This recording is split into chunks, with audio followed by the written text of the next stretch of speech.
सुबकुतगीन कहते हैं मैं शिकार का शौकीन था, लेकिन जरूरत के लिए शिकार करता था। हफ्ते में शिकार मार के लाता था, फिर पूरा हफ्ता हमारे घर वाले उसी को खाया करते थे। फरमाते हैं कि मैं तनख्वाह थोड़ी लेता था अपने आका से, मामूद गजनवी के वालिद सुबकुतगीन, कि मैं भाई हफ्ते में एक दिन शिकार करने जाऊंगा। कहते एक दिन मैं जंगल में शिकार करने गया तो कुछ जानवर कम नजर आए। सुबह से लेकर मैं घूमने लगा, असर का वक्त हो गया, कोई शिकार ना मिला। अब मेरे दिल के अंदर यह डर था कि अगर मगरिब मुझे यहीं हो गई तो मुझे कोई दरिंदा, कोई जानवर परेशान करेगा। इसी परेशानी के आलम में मैं दाएं बाएं देख रहा था कि हरनी का एक बच्चा मुझे नजर आया। मैंने झट से वो हरनी का बच्चा ही उठा लिया कि आज यही शिकार करूंगा। कहते हैं मैंने उसे घोड़े के आगे रखा, अपने आगे गर्दन की जानिब, और मैंने घोड़े की लगामें इस तेजी से घुमाई कि सर पट घोड़ा दौड़ाया ताकि मगरिब से कबल मैं शहर में पहुंच जाऊं, ये जंगल का इलाका गुजर जाए। कहते हैं मैं बड़ी गर्मी थी, बड़ी प्यास लगी, पर पानी ना पिया ना घोड़े को पिलाया। सर पट दौड़ाया इस डर से कि कहीं ऐसा ना हो कि मैं जंगल में मुझे शाम हो जाए। कहते हैं जब मैं शहर से बाहर पहुंच गया तो मगरिब का वक्त भी शुरू हो गया। कहते हैं अभी मैं पहुंचा ही था, मैंने वहां घोड़े को रोका, खुद भी पानी पिया, जानवर को भी पिलाया।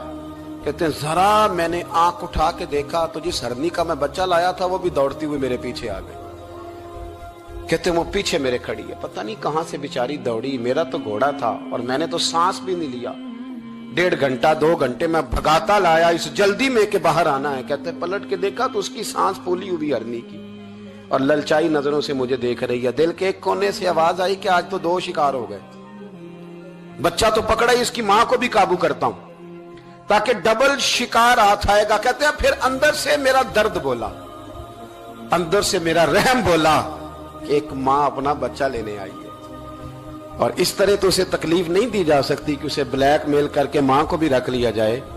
कहते हैं जब मैंने उस हरनी की तरफ देखा तो उसकी नजरों में सवाल था, उसकी नजरों के अंदर सवाल था, कुछ मांग रही थी।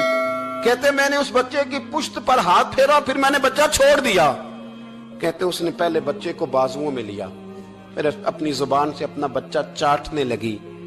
कहते हैं फिर वो जब जंगल की तरफ जाने लगी तो एक दफा उसने मेरी तरफ देखा, दूसरी दफा उसने आसमान की तरफ देखा। जिंदगी में मुझे इतना सुकून कभी नहीं आया था जितना आज आया।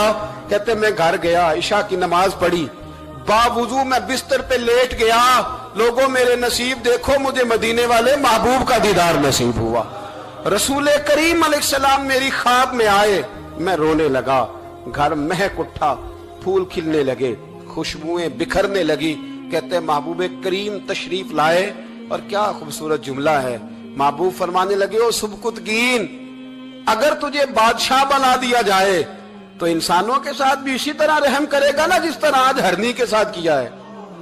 अगर तुझे बादशाह बनाया जाए तो रवैया यही रखेगा या बदल जाएगा। कहता मैं रो पड़ा। मैंने कहा यार सुल्ला, मैं तो गुलाम बनने के भी काबिल नहीं, तो बादशाह कैसे बनूंगा। फरमाया तेरी आज की अदा बड़ी पसंद आई है, अर्श के मालिक ने तुझे बादशाह बनाने का फैसला कर लिया। तेरी ये अदा बड़ी भाई है, बड़ी पसंद आई। फरमाते एक हरनी के बच्चे पे रहम खाया था, रब करीम ने मुझे बादशाही अता फरमा दी।